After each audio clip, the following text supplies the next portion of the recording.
సోదర సోదరిమణులారా, స్త్రీని కష్టపడితే ప్రళయం, స్త్రీ ఇష్టపడితే ప్రణయం. స్త్రీ కంటే తన గొప్పవాణని మవ్వాడు అనుకుంటాడు, కానీ అది పొరపాటు. ఎందుకంటే ప్రతి ప్రాణి పుట్టుకకు స్త్రీ కారణం.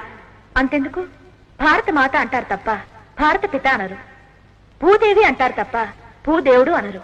ఇంకా చెప్పాలంటే గంగా, యమున, సరస్వతి, గోదావరి, కావేరి నదుల పేర్లు కూడా స్త్రీల పేర్లే.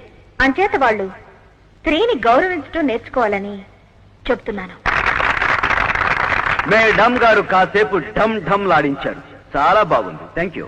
గోదావరి, కృష్ణ, యమున, కావేరి అందమైన ఈ ఆడపేర్లున్న నదులన్నీ ఎన్ని హొయలతో ప్రవహించినా, ఎన్ని తూములు డాములు దాటినా చివరికి కలవాల్సింది సముద్రంలోనే.